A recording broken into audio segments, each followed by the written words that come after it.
अंबड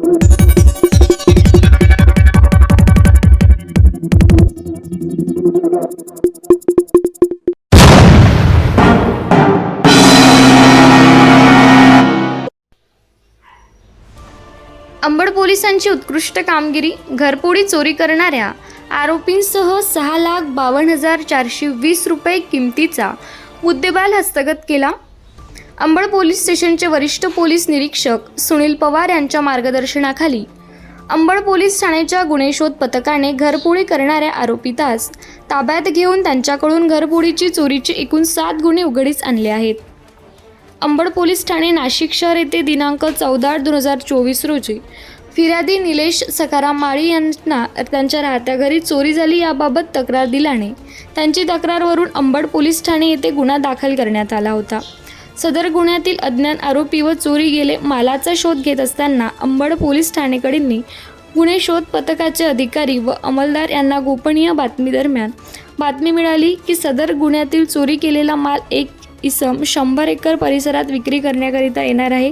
अशी बातमी मिळाल्याने सदर बातमीप्रमाणे गुन्हे शोध पथकाने सदर परिसरात सापळा रचून सराईत गुन्हेगार आरोपी गणेश विठ्ठल तांबारे यास गुन्ह्यातील चोरी केलेल्या मुद्देमालासह ताब्यात घेऊन त्यास अंबड पोलीस ठाण्यास आणून गुन्हे शोध पथकाने त्यास विश्वासात घेऊन तसेच बुद्धिकौशल्याचा वापर करून तपास केला असता त्याने अंबड पोलीस ठाणे हद्दीत इतर 60 ठिकाणी घरफोडी करून चोरी केल्याची कबुली केली.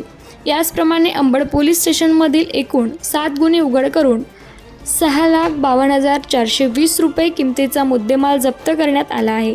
सदरची कामगिरी पोलीस आयुक्त संदीप कर्णीय, माननीय पोलीस उपआयुक्त मोनिका राऊत मॅडमसह पोलीस आयुक्त शेखर देशमुख, अंबड विभाग तसेच अंबड पोलीस ठाण्याचे वरिष्ठ पोलीस निरीक्षक सुनील पवार, नेबी शिरसाट गुन्हे यांची सूचना व मार्गदर्शनाप्रमाणे गुन्हे शोध पथकाचे अधिकारी सोपनीय किरण रोंदडे, पोलीस उपनिरीक्षक झनकसिंग, घुमावत परदेशी, नगजान पोलीस शिरस करंजे, गाडवे मते, भुरे भोकडे, पाटील निकम, शिंदे राऊत, पोशी जाधव, राठोड पवार, पोशी बारागजे यांनी केली आहे.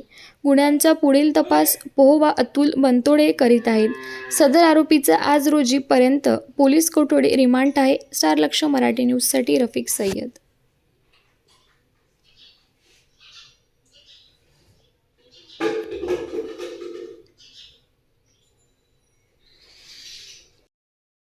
अंबड पोलीस स्टेशन हद्दीमध्ये काही घरफोडीचे गुन्हे घडले होते. या घरफोडीच्या गुन्ह्यांचा तपास करत असताना अंबड येथील ठाणेदार पोलीस निरीक्षक श्री पवार आणि त्यांचे सहकारी डीबी पथकाचे EPI किरण रोंदळे आणि डीबी पथकाची टीम सगळं तपास करत असताना यांना गोपनीय खबराद्वारे अशी माहिती मिळाली की एक इसम हा या HBT मध्ये जे काही दागिने त्यांनी चोरलेले होते ते विक्री करण्यासाठी फिरत आहे.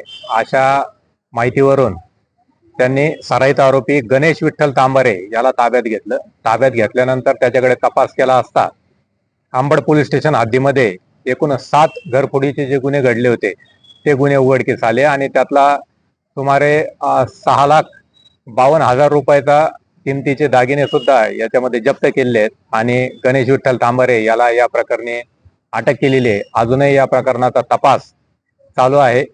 आणखीन काही गुन्हे यातून उघडकीस येण्याची शक्यता आहे. ही कामगिरी ही अंबड पोलीस स्टेशनचे सर्व अधिकारी आणि डीबी पथकाचे कर्मचारी यांनी मिळून केलेली आहे. यात जो आरोपी आहे यावरती अधिक किती गुन्हे होते, तो परप्रांतीय आहे का बघितलं ते का महाराष्ट्रामधला? नाही, आरोपी हा महाराष्ट्रातलाच आहे. हा सराईत आरोपी आहे. त्याच्यावरचे जुने सुद्धा एकूण 11 गुन्हे त्याच्यावर आहेत. महाराष्ट्रामधला कुठला आहे? हा, तो राहणारा नाशिक मधलाच आहे, सिडकोतलाच आहे. त्याच्याबरोबर अजून कोणी होतं का? हा, ते हे सर्व आता हे प्रकरण तपासावर आहे. आतापर्यंत एवढी रिकव्हरी आपण केली. अजूनही याच्यामध्ये आपण तपास करतो आहोत आणि अजून याचे कोणी साथीदार असतील तर त्यांनाही या प्रकरणात अटक केली जाईल. हा जो आरोपी होता तो कोणाला सोनं विकण्यासाठी सोनाराकडे गेला होता का? हा, आता हे जे दागिने आहेत हे आपण त्याच्या घरातून जप्त केलेले आहेत त्याच्याकडून. आता पूर्वी हा कोणाला विकत होता का किंवा यात कोणता सोनाराची पण इन्व्हॉल्वमेंट आहेत का याच्यावर पण आपण तपास करत आहोत. अंबड पोलीस ठाणे हद्दीमध्ये गेल्या काही दिवसापासून घरफोडीच्या घटनांमध्ये खूप वाढ झालेली होती.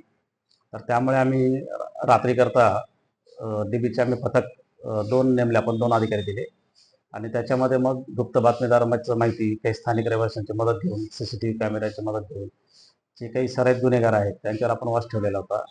आणि आता आपल्याला एक आरोपी गणेश विठ्ठल तांबारे, वय 60 वर्ष, राहणार सिडको, तर याच्याबाबत आपल्याला एक फुटेज मिळालं होतं त्याचं. तर सदर व्यक्ती ॲम्ब्युलन्सचा ड्रायव्हर आहे आणि सामान्य नागरिक म्हणून तो वावरतो. तर त्याच्यावर याच्यापूर्वी जवळपास 11 गुन्हे आहेत. तर आम्ही कॅमेरा, जो सीसीटीव्ही फुटेज कॅमेरा होता, त्याचं तांत्रिक विश्लेषण केलं आणि नंतर काही गुप्त बातमीदारामार्फत बातमी मिळवली. तर त्या आरोपीला ताब्यात घेतल्यानंतर जवळपास त्यांनी आपल्याकडे 7 गुन्ह्यांची कबुली दिली घरफोडीचे. सध्या आरोपी पोलीस कस्टडीमध्ये आहे. तर अजून देखील त्याच्याकडनं आपल्याकडे काही गुन्हे उघडकीस येऊ शकतात. हा एकटाच चोरी करतो. सराईत गुन्हेगार 11 गुन्हे आहेत त्याच्यावर.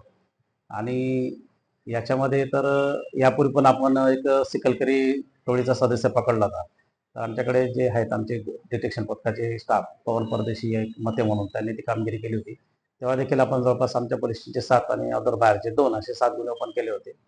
त्यापूर्वी देखील आपण डीबी पथकाने दोन्ही टीमने API रोंदळे, PSI गुणावत आणि बाकीचा जो आमचा स्टाफ आहे त्यांनी देखील चेन स्नॅचिंगचे गुन्हे जवळपास 7 गुन्हे ओपन केले.